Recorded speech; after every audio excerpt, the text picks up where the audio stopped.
This is the Timers Playbook podcast, and I'm your host, Pt.2. I'm a father to two beautiful boys, lovely guys, but also hectic. Now, raising these guys has forced me to up my game in all areas of life, mentally, emotionally, spiritually, and physically. Welcome to the Timers Playbook, and thank you for tuning in. The black father is not a homogenous group. They go through different things, different stages. It's diversity of stories. Not everybody's gonna be your friend. Not everybody No, you're for going sure. to. You're gonna have some characters that you actually genuinely don't like. No, Tessa, I think you're forgetting. I'm just letting you. No, baby. I'm a seasoned broadcaster. You forget this. I didn't start broadcasting Izolo because of podcasts. Sacrifice is always demanded. Sure. There's nothing for Mahala, Baba.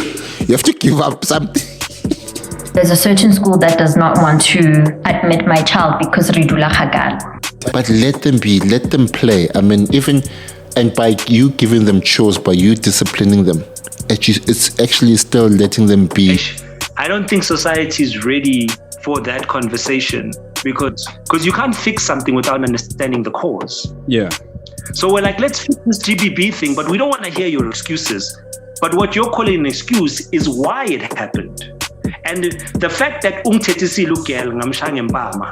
is not the why we're talking about. That's just a reaction that needs to be dealt with. Obviously, Hambia Chel. Now, before you start listening to this episode, please subscribe to the podcast. And at the end of the episode, give us an honest rating. This helps improve our content so we can better serve you. Enjoy. Today's episode, my wife is back, Utessa, where we do our regular check-in. Yeah, no, it's a long time coming, this one. How are you doing, Tessa? I'm okay. You're okay? I'm okay. Okay. That was a bit of a pause and a long sigh. What's happened? Well, a few weeks ago, I discovered my husband felt disconnected from me. Right? Get right into it. Yeah.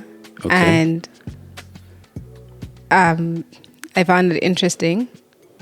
Like, my response to it, I wasn't surprised. And most people would panic, shock, whatever. No, I actually wasn't surprised. I had lost a part of me. And I personally didn't know who I was and whether I was coming or going. And have been on a process of trying to rebuild myself. So yes, there's not much for him to have been connected to because the version of me that he was connected to had been damaged. Okay. Well, not damaged, but it had been altered. And that led to a whole host of other interesting revelations and conversations. Okay, why? And we're here now. Why had it been altered? What happened? So my best friend died last year, birthday month. And in true fashion, there was, I think, we went through 6 deaths in 4 or 5 months or something. She died 4 weeks later. My godson died. My aunt died. My uncle died. And then my mother-in-law, equivalent to my mother-in-law, died. So without having had, I suppose that's why we need therapy and counseling and things. But me, being me, I was like, well, we're here now. I've got 2 kids to raise, got a husband. I got to sort out my things with my business. I got to sort out my things with my new job. Just keep doing stuff. My resolve or my approach to things is to do stuff. I don't sit and fall apart and willow, and I keep moving. And it took forever until we went to another friend's 40th, and one of my oldest friends actually put it into words what I'd been trying to figure out for the longest time, how to describe the whole process and stuff. And he's like, I know what crazy meant to you, and that when she died, you literally lost a piece of your soul. And I think I'll forever love Saul for that. Because I'd never put into words. I couldn't. And when you lose a piece of your soul, which is actually what I was explaining to Bruce the other day when we had lunch, is that crazy was always my litmus test, you know? I'm very quiet. I'm not very present with the world. I don't care much for reality. I think you should make it up as you go along. And she was always the person to be like, hey, wait, nah. Like, crazy was always the person to like, hey, wait, nah. These people, I know, like, you think everybody's amazing and people are good inherently. These people want to fuck you over. Stop it. You know, she'd be like, don't do that. Say this. Don't put, like, she was always that person. Like, okay, you're doing this kids thing. Great. What are your disclaimers for camp? I'm like, what do you mean? So she, like, writes all that stuff. Like, she would protect me from my naive perception of how I think things should work out. You know? Yeah, I would fight about stuff and disagree about things. And then, but like when it counted, I'd be like, fam, listen, this is the story. That's where I'm at. Like, what do I do? And she'd always tell me the truth.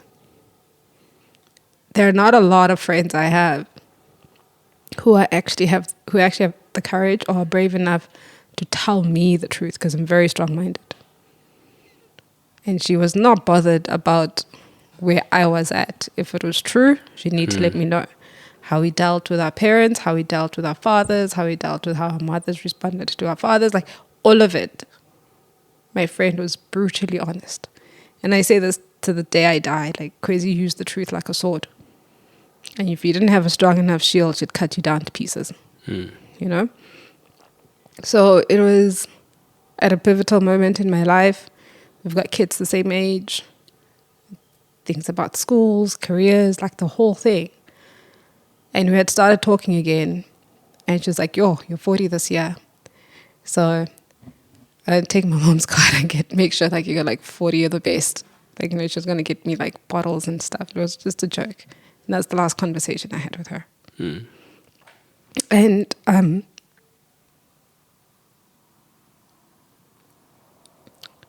she was also my biggest fan.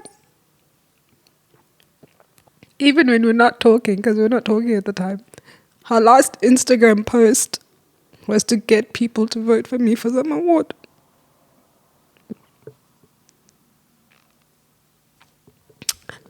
So yes, my husband had every right to feel disconnected, because I was not connected to anything. That said, like I said, life continues, right? Mpo and TJ are there. You know, you need to get up in the morning, which you do, and I'm grateful for. But in your own way, you filled in gaps that I couldn't.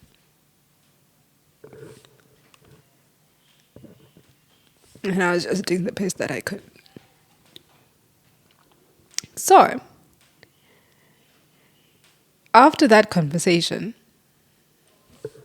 and the intervention of my really awesome brother-in-law, because he's got really special moments, that one. He's so consistent. He's got really special moments. It's always like, be grateful for what you have. And I've never really had a problem with gratitude. But I've also never had to lose so many people in such a short span of time. Like the amount of recovering. Like, I don't think I had an adequate amount or time to recover from one thing to another. I mean, like even this yesterday, I was at a funeral. I started February with the funeral. So there was really no room or time or days to pass from one big loss to another. They just kind of sucker punched me left, right, and center for a while. Which was, in true Tessa fashion, everything happens to you at once. Or I make everything happen at once. Like, I never allow for long pauses. You know, like I was saying, in true Tessa fashion, and this is something you have always disliked about me. How I get one idea in my head and then everything has to like converse, like come together to get that thing happening. And once it's finished, there's no actual sitting down, like, did it work? What didn't work? What do you have to do better? Et cetera, et cetera. So I, like, speaking out loud now, it is just, I find it ironic, even like in death, like something hectic like that. It was always back to back to back to back to back to back. And no time for pausing, which brought us to where we are here now, you know. In all that mess, we finally decided what school the kids had to go to. Also, you're diverting us back to why we're actually here. Okay. You know? Yeah. So you decided that your kids must go to the German school. No. And it was a toss-up between the Reg and Saints, remember? Yeah, but you decided you brought the German school in. So remember our last conversation we're debating the Between the single-sex two. school. Yeah. So it was not just the school specifically, but it was more about private schools, single-sex schools, things about price, and like why would you send your kids to a particular school and not to another one? Right? So those ones were out. They just because of their own complications. And then one day you said you want to send them to the German school. Now, obviously, because the kids go there, I get asked this question a lot. Like, why the German school? How do you answer that question? Progression of culture. Like, again, it's one of those things where I instinctively knew that was the right thing to do. But to actually have to sit and explain why, part of it, like, I remember when I was trying to convince you initially, I was like, babe, like, look around. Everything that we have is German made, right down to our car. You know? But that doesn't mean you must go learn German. Yes. Or have your kids instructed in German, because that's Yes. what happens. And then I spoke to a few parents whose kids actually go to the German school. And for whatever reason, some of them have moved away, their kids excel at school because of the way of learning and critical reasoning they learn at the German school. I know a few students who have matriculated from the German school, and their approach to life and how they do things, I actually admire greatly. Which matriculant? I've never met a matriculant, a kid who finished Yes, the you German have. school. Who? EX. Exam. Yaga Saro. Oh. You right? Okay. Yeah. The other ones is just like you forget people went to the German school until it comes up, because you don't walk around speaking German and stuff, you know. But actually, I realized that I knew more people who had gone, who are not necessarily part of our circle, but I could reach out to them and ask them about the school and the opportunities and things. But how is it different from any other school? So you know me. I had sent them to Apple Tree because it's Afrocentric. As the kids grow, we have not managed to keep up the developments and progression for the school that we had intended and envisioned, just purely to bureaucracy and all sorts of other red tape. But the kids are growing. And I want them to be in a culture. I am tired of mediocre. I don't like gray areas. And I don't find a cohesive culture in private elite schools in Johannesburg. We went to all of the schools' interviews. We actually did a lot of legwork, guys. Like literally, like it wasn't a research on website. We went to the school, we visited, we did the parent-teacher day, we took the kids there, we participated in what they want to perpetuate or what they actually sell on. And those are all brilliant and amazing things, but it's not what I want from a sense of identity for my child. And the German school is a culture. It is a culture I like for various reasons. But critical reasoning, the way of doing things, like even we've already been to a teacher-parent situation for TJ, and the teacher is she'd already cottoned on to our charming ways that my kids... Yeah, you're your son, not ours. My son. Oh, okay. You know, like she'd already cottoned onto it. I'm like, that's exactly why he's at the school, because pretty privilege doesn't pay bills. It doesn't move the human needle forward. So I need a school that will move the human, like teaches kids a particular way of thinking so that they become self-determining people. Yeah, but it's curious because I don't think there's ways of knowing for sure if the other schools can't do that. I'm sure they can. I just don't like that private school culture, babe. No, I know you've never liked it. You've never really enjoyed it. But isn't it a German school? It's a private school also, but it's not a per se in terms of how it's packaged. Or it's very inclusive. It's very different to what like the single sex model is here in South Africa. So may I always say with my reason is you have to pick your imperialist, right? Or you have to pick your oppressor. So people will be more comfortable, like if you send your kid to an English school. But I'm like, also English is not our language, right? Exactly. Anglo-Saxon or whatever, it's not our culture. So unfortunately for us, unlike Pt.2, which was very Afrocentric, there aren't a lot of high schools that are Afrocentric in that sense. Or primary schools. Or primary schools for that matter. So you have to pick a struggle at some point and make a decision. But what I liked about these guys is they were open to conversation. They wanted to meet the parents. It didn't feel like a factory. Like the private schools we went to, it felt like, my kid is just going through a big... And it's indoctrination of something. Yeah, into some sort of almost like a cult type thing. Yeah. But this one, groupthink, which is what we don't want. But with this one, they treated us as individuals. They listened to us. We went on the school tour, just the two of us. There weren't other parents. But even our engagements with them after that was more about us as people and what our values were, which was great because we could connect in that level. But also now, like when I look at my children, when I go to the parents' evening, it's a kind of diversity you don't get at a lot of places in South Africa. Yeah. So you have parents. We literally have the global footprint we want. Yeah. So you got kids that the mother's from Kenya, the dad is from Amsterdam. There's kids from Asia, but it's not like everyone is from Germany. There are parents that have. I actually think there's like only 2 or 3 German parents in like a class of 24 children. Yeah, no, actually, parents. our class is our children's classes are where, especially TJ's, it's not like German. There's German, but there's a lot of also South African where German is not the what do you say, primary language, kind of mother tongue. So even those kids, when they're outside of the class, they speak English. And even the school outside, they speak English. But the things I like about them, I like this idea that our kids now are taking the bus, right? The school bus. That's just like you guys, you don't understand the school. So independence is important for them because an early age. From an early age, and they need to be responsible on the bus themselves.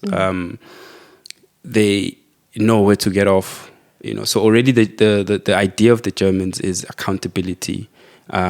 Doing things correctly, being on time, responsibility, But also for us, we have to trust that the process works. Yeah. But what I like about their bus route is it goes across Joburg, but it also goes in Soweto. So it goes where, like with private schools, when I went to a private school, they just expect you to get there on time.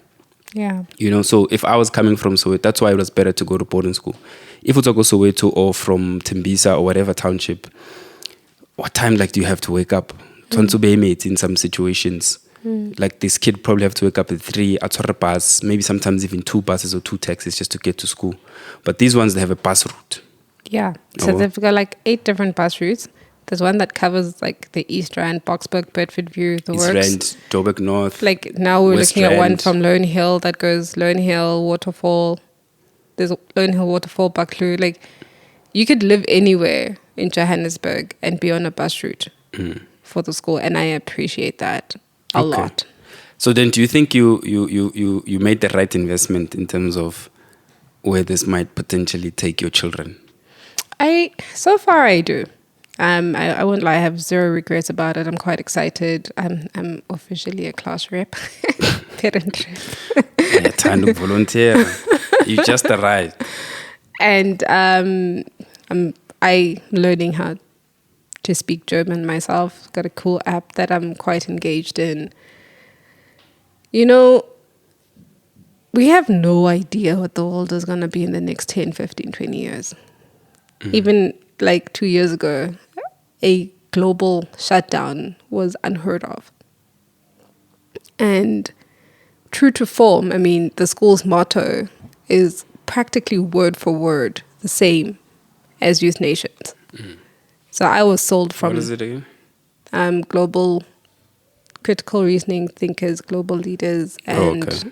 yeah, pretty much raising a global citizen Okay. with the ability to self-lead or be a critical thinker, Okay. which is important, you know. So I'm happy so far, and having seen the progression in how my children do things is quite impressive, because we would always wanted them separated, and somehow they are separated, but they're still very much together. Yeah, I don't think you can separate those people unless they go to completely different Different schools. into countries. Yeah. And then talking about countries then, so what's been on my mind is leaving the country. Wabo, with everything that's going on, I'm just finding it tiring, you know. But I've always anyways, when you met me, I was traveling in any case. I've always wanted to see what it's like to live in any other part of the world other than South Africa, or at least have the kind of work or projects that take me around the world. So I haven't been able to do that. So now I'm really considering, like, is it worthwhile to immigrate? You know, not just even to leave for like 2 years, but to just leave permanently. And it's obviously because of the power crisis, load shedding, school, health, crime, everything. But then also the thing I've been asking people is in this situation, like, what do we do? Do you stick it through? Is it enough that you get your own solar panels and you're sorted while your city basically runs amok? Tigers, lions on the loose. You know? Or what do we do? Like, I understand that we do have to be active citizens and we do have to participate in the struggle. But I'm very curious also as to other parents, black parents specifically, not ones that have ancestry in different parts of the world.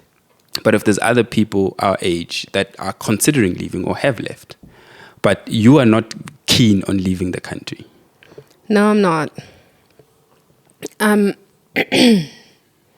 happy to do 2-3 year stints here, there, and there, but this is home. I suppose they can move We can with move. me. I've learned that they can move with you. I'm sure they can move. But for me, I have been raised socially, because it wasn't so much at home, but socially, like patriotic, like true patriotism. And my premise is to fight and to always fight. I've had the gift or the curse of being very blunt and not necessarily having the ability to be politically correct or filter my thoughts. And I think our leadership has, for the last 12, 15 years, been up to nonsense, by and large. Failed. Completely. Horribly. The fact that I have to look for an Afrocentric school 15 years later is a problem. When I know of so many organizations that had started down that path that didn't get the support that they needed. At this point in time, politically in our country, our government has no leg to stand on from the citizens. We have the most educated and experienced black graduates of all time, for the first time ever in the country. We have ideas, entrepreneurs, hardworking, young black people with transformative ideas for how societies should be built, how infrastructure can be maintained, upgraded, how new technologies can be involved in transforming life as a whole. Yeah. Do you think you have a fertile country or footing to be able to see those ideas come through. We actually absolutely do if you get rid of the politics. Well, that's No, but this is the weirdest part. Like, I'm at a point in time where people who are in business and doing great things have gone into politics because they need this thing to change. And whatever their entrenched idea of politicians and that culture, you're fighting the wrong people. You know, they turn on each other, they turn against the newcomers. But the reality is there's a subculture politicians have where they have their own problems and their own things, and it has absolutely nothing to do with the man on the ground. And I'd love to say it's the ANC, but it's actually all politicians. Like, if you look at the MPs and the list of MPs, and you look at everybody who's any position of power to make any type of change, your priorities have nothing to do with the actual South African on the ground. And that's across the board. Yeah, but the way politics is structured, I get it. Politics is structured, it's supposed to be partisan because you're speaking to your particular what actually audience or demographic. Right? I hear you, but what is more real, right? Because I'm in the renewable energy sector now, and the research and the stories that we have found and told, because we're on the ground really solving issues. As a country and as a people, and I'm putting us all in one umbrella, all of us as a people, we are wanting the same thing. I remember 12 years ago when people were like, oh, it's just because you guys voted. I'm like, actually, listen, the day we have an energy crisis, it won't matter whether you're black, white, and who you voted for. The day certain things fall apart, it won't matter what your physiological differentiators are. We're in the same soup, all of us. We're all up Schitt's Creek without a paddle. And now I'm in a space where part of our projects on the continent creating solutions for provinces, communities, societies. Whereas in my country, I'm limited to literally putting solar in the same demographic of people who have money that can afford it. Yeah, but that's exactly what I'm asking.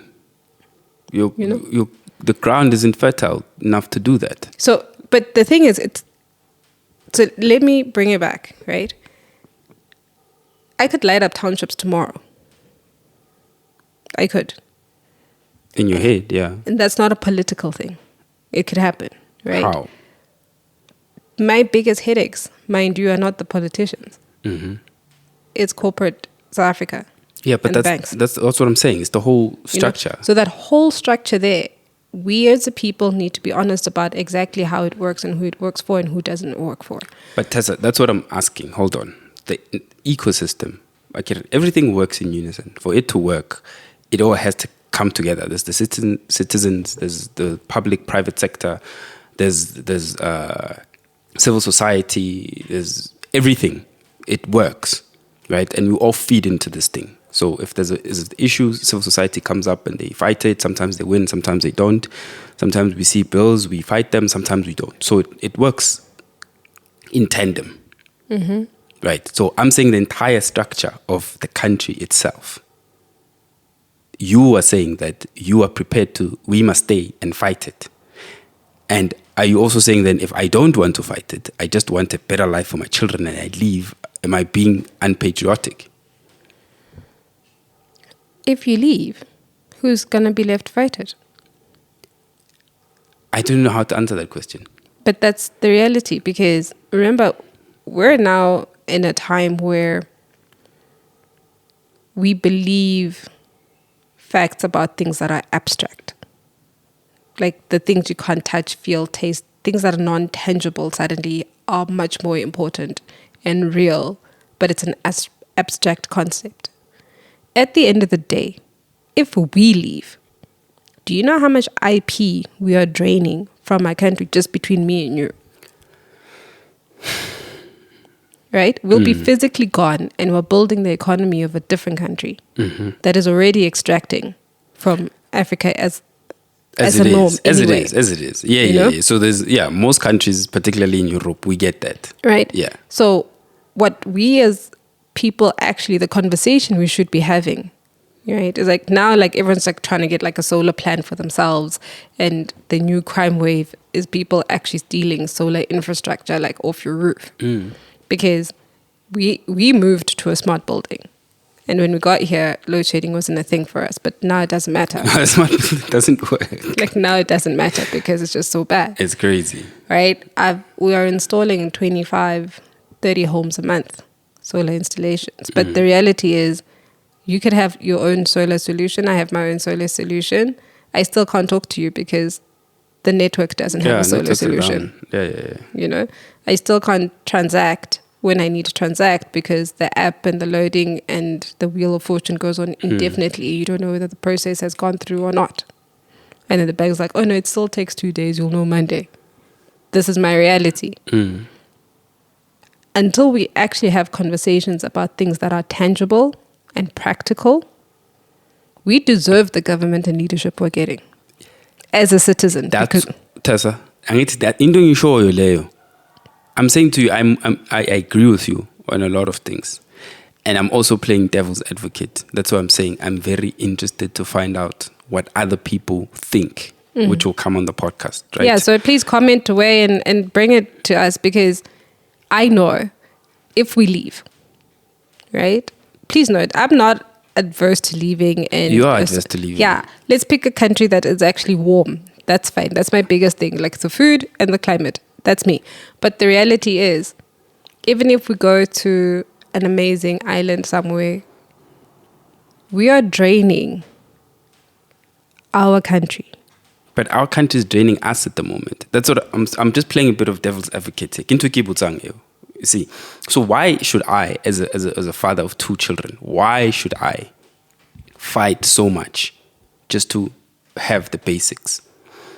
So this idea of renewable energy, alternative energy sources is great, right? We should be thinking about that anyways, not just because of load shedding, but for our own survival as a planet. And right? the fact that Gauteng is actually as big as the entire the UK. So yes. So we should be moving towards a more sustainable society in any case. Fair enough. But that should be a conversation that's happening at different levels, and it should be filtering down to us as regular people. So all of us have a role to play, like I was saying. Government has a role to play, big business has a role to play, citizens have a role to play. Right now, we're doing that because we're being defensive, right? So when you get your house, you're going to have your own solar thing right there, and it works for you. It's great. You have power. But you drive out your house, the traffic lights don't work. So you're still late for your meeting anyways. And like you're saying, you can't call sometimes to say you're running late because the network is down. And then eventually, this blackout that they speak of, if there is a blackout, everybody's fucked anyways, right? Because your system is still a hybrid system. You're not off the grid. Yeah, so if my primary goal is just to look after my kids, why can't I just go somewhere where my focus can just be on working and looking after my children? And the people that are meant to be looking after things such as power actually look after the power, because that's their job. So here's what I do know. There's nowhere to go. There's nowhere to go. In the Even whole in world. Europe. The amount of money you pay for electricity, even in Germany, I mean, a CEO was there a few months ago. You walk into your hotel, it is regulated to 21 degrees. Yeah, that's a hotel. Okay, Germany's got their own. So the energy crisis is global. Yes, it is a global crisis. So this is why it's a good thing to travel, guys, before you make. But we aren't only leaving because of the energy crisis. No, my God. But what I'm trying to say is, I'm worried about the 2 lions I heard escaped. Yeah, like you're gonna pick lions over terrorism. I'll take my lions. Right? Sure. Because ultimately, wherever we're packing up to go to has its problems. Yes. It has real problems. It's not better. The quality of life, we can't drive our car, by the way. Like the culture, like I got a breakdown of culture in Germany and it's crazy, right? It's very classist. It's very, very classist. You cannot equate the way we live here like you do there. We're highly educated. Tabby was telling me a story about how if you are born into a middle class family, everything's great. You're working class, you use Sure. public transport, you live in a particular area. You'll start This a business. is in Germany. You'll start a business. You're capped for growth. First, like, to actually start a business and to make money the way we want to and we can potentially in this country, you don't have that opportunity to do that there. I'm curious about that. Yeah, no, No, wait, it gets better. No, I'm saying while you're talking, so I think the second biggest market for this podcast is in Germany. So I need to find someone in Germany to verify the things you're saying. Please, they must come on board. Yes. Yeah. So let's say I don't know their neighborhoods very well, but I'll make an example of South African ones. If we are Randburg people, and Randburg is very diverse already, right? But we are Blegari Bordeaux people, right? That means you're not Randpark rich people. Okay. And you are limited to what you can do and expand on. And it is frowned What? upon. Based on your region. Is that what you're No, saying? like I'm saying, like your class and where you're at. It is frowned upon in Europe for you to decide, good, actually, I am not going to stop at Blegari. I want to go live in Hyde Park. Like, who Well, are it's you? frowned upon how? It's not legislation, is it? No, it's not. It's a cultural. It's a social It's a thing, societal, social construct. mental thing. Yeah. Because what happens is a lot of Africans immigrate to Europe, and they're highly educated. And depending on where it is that they land, if they're not getting scholarship or whatever, they will never get out of where they're placed. Like, it happens in France. We definitely know it happens in the UK. Like, if you end up in the boroughs, for you to actually move up, it's a Herculean effort for you to do that. If you're not, as a black person, an athlete or an artist. Yeah. If And you're it's actually also- in business, you get a lot of queries like, what do you do? Like, your red tape is phenomenal and you have limited access to funding. Yeah, that's why I was shocked, like, because now also a lot of that is coming. The systemic problems, especially in the UK, are coming up now because of social media. Now we can see it. It's terrible. When was doing my gap year there, I was shocked at how there were very few black people in the city of London itself, not the city, like London Central, but they were there in the neighborhoods because I stayed Yeah. in the neighborhoods and they were segregated, not segregated, but they. It's Yeah. unofficial, but it's there. Yeah. It's a thing. I mean, I heard a crazy story again from Tabi where he says, like, you can grow up middle class and be great if you can't drive a BMW or a Mercedes Benz unless you were born into that class. Really? Yeah. No. You know that's a bit unbelievable. No. Don't dude. they all drive Benzes there? No, baby, hear me, please. But it doesn't. Like, I the was picture we perturbed. have of Germany. The thing is, I is can't not tell like- more because this is a public platform. Yeah, But the yes. story is very personal to him. Oh, okay. No. Like, it's not a somebody else's. I'll bring him onto the Yeah, podcast. bring him on. So let's do this. Because he'll be very happy to tell you this. In that, if you grow up middle class, you come to South Africa, you start a business, and you stay in Sandhurst. You drive a Porsche, you drive a Range Rover, you drive a Rolls. Like, all the things we aspire to doing in business. If your parents were born in working class there, Germany, and they come see you here, they are embarrassed to go back and tell their friends, good, my children are doing this good at home. So, okay. Like, moving up between the social circles is very different. Yeah, I've heard of stories like that in where is it? Even Scandinavian countries where there's an expectation, and if we're incorrect, people must let us know. There's an expectation of humility about things generally. Yeah. You know, so we're not like, it's not a society like us when must Jimile, you must know. Sengfigile. You know, it's very different. But you're saying it is frowned upon in some circles to want even those things. To like, want why those do you things need to move? Like, if let's say now, I mean, look at where we live, what car we drive. Barring everything else, to replicate this in Europe, should have been born middle to upper class. If we get there as immigrants, and this is what we're up to, and this is what we're pushing for, the backlash, the pushback, because the banks don't understand it. The society itself is not structured in such a way where it fosters upgrading. Yeah, but also isn't that some countries where the state takes care of a lot of things? So, for example, they pay a lot of tax and things like education. Yes, they do school all of that. It's But taken care of. So, but if also, the school is taken care of in your neighborhood, it's a good school. Why would you then want to go? Exactly. But the flip side of that is that it makes you stay in your station. Just stay in your lane. Literally. Yeah, You know? But that's the thing. Me, I'm elite, bro. No. Like I've got aristocratic blood. You're fine. Relax. You know? Relax. But mina now bastelik dalo ukuthi batini, what's the term in Zulu?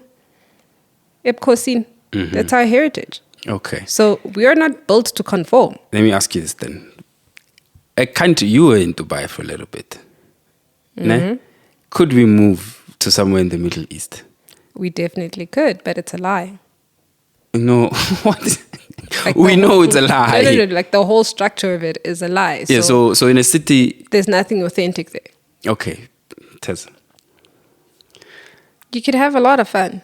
there's a lot of success with very little in what they've done in the Middle East. Yeah. So there are great lessons about also transforming entire countries in Asia, right? Yes. And getting to a level of prosperity for everybody. Yes. But that comes with its own consequences. It does. But Right. also that is driven by will. Yes, so it's will from the government, from the people. Everyone has to buy, most Into people it. have to buy into that picture and image. And there's proven examples of that. Now, you were in Dubai for a little bit. I know it's a lie. I've seen the pictures and the videos. But they still made it work. No, they definitely made it We work. could move to a city like that. So remember, the way Dubai works, from my experience, so that's the disclaimer there, please, yeah, is they're open to everybody coming to work. But you work for the locals. But you can start a business there also. You could do whatever you want, but you work for the locals. Period. You will not engage with the natives in business firsthand. You don't speak the language, you don't do the culture. But who's the locals then? What do you mean? No, but I'm saying the ethnic minority. Yeah. If you look at the population of Dubai, the ethnic group is 15%. Everybody else is foreign. Okay. So when you say local, you mean like foreign investors that have come Yes. into the place and are basically And running. when you look at the economy. laws, in what should you ever be in trouble, you're an immigrant. And it's bad. Period. The only people who are protected and the laws work for are the natives. I've seen the videos, Tessa, of people in Dubai. I feel like Kumnandi my Dubai. Instagram would pop if I went to Dubai. Yes, Tonja imali. No, angifuna ukutshontsha imali. Tonja imali oyenza imali eningi, like a lot of it. Yeah, but because it's expensive to why live in mele Dubai. sitshontshe? Why can't we just Whichever make way, money? because it's also a haven for people by Jonjil. No, fair That's enough. why you see it. Okay, but Tessa, when you're saying there's no country that we could move to, basically. I'm saying there's no country you could move to that will give you the type of satisfaction you're looking for. I'm never going to get 100% satisfaction. Exactly. So but you might as Tessa, well when fight that fight here at home. When we buy a house, which is what we're trying to do, I don't want to think about solar. I was listening to this interview. But you have to think about Listen, renewable energy everywhere you're going in the world. I'm listing the things. And security. They were talking about 3-step security, this person, I think. Stop nonsense. Stop nonsense plus electric fence plus sensors. What do you call those Sensors. things? Those beams and sensors. You're very much Possibly that person. Like, even get a dog. No, I'm not. I don't want to live like that. no, but you literally said go to security. Like everywhere you go, like every home we viewed, you're like security, security, security. Because I'm from Johannesburg. Kitsosoweto. But we know, you know, and this is the biggest difference. Please hear me. We have an atrocious crime rate. I'm not even going to defend it. There's nothing to defend. This thing that you have something I want, so therefore I will do whatever it is I can to take it from you. That's nonsense. countries in the world that we have looked at go through, that mentality doesn't exist. So it's safer by and large. I mean, Japan, we saw Japan. They've got their own issues, but Right. by and large, yes, you're not. Right? I can't speak for that. What it does do for my psyche is remind us consistently how fragile we are. And we are exceptionally fragile. We lie to ourselves with the high walls, beautiful homes, electricity, every comfort. Because literally that's what really it is. Like when you have lots of money, you have like every comfort to remove you from the perils you of an insulate average. yourself. From the perils of the average man. Yeah. Which is what we all think about. I mean, I think about that too. You know? And how do I want to raise my child? I genuinely do not, like, we went to Spilongo last week or 2 weeks ago, right? To bury my dad's aunt, my grandmother. And like, all I was thinking is, it's been raining, so all of the roads are washed out, excuse me. All of the roads are washed out. Like, my fancy C-Class is never going to manage any of it. Thank goodness for Saul's car. Like, it was never going to manage, right? Infrastructure has not been maintained. It's actually just been disrupted and destroyed. My kids would have thought that was an adventure. Yes. This is where I have a real problem with this insulation narrative. My kids would have thought that was an adventure. Whereas my cousin's kids, they're so still close to the ground of what actually matters and what's practical. Like, they can feed themselves. They can plant their own food. They can go outside, climb a tree, pull down a few mangoes. And that's cool, and that's life. And then they can come back, and when electricity is there, they can watch on their gadgets and things. Like, they have an additional layer of life experience outside the insulated part. I want that for my kids. When we pack up and go to Europe, that becomes even less of a thing. But they won't be insulated there.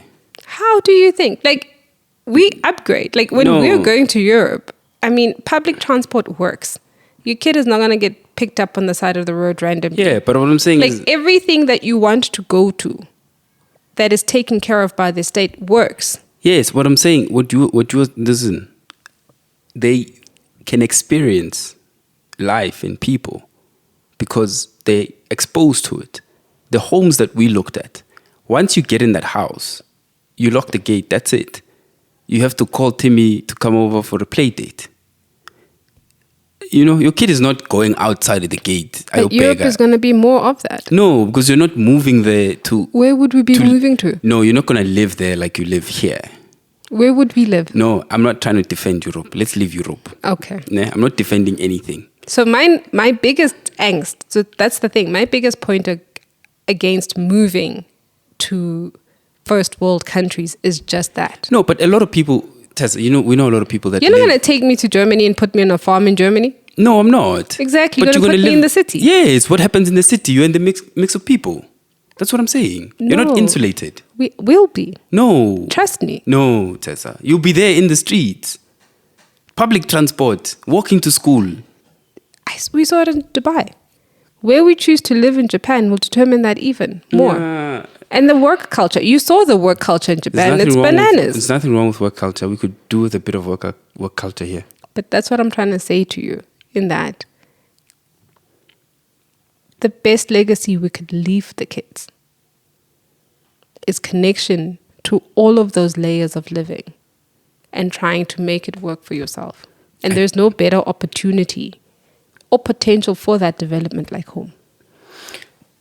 No, you make a good argument for your home. You really, really do make a good argument for your home.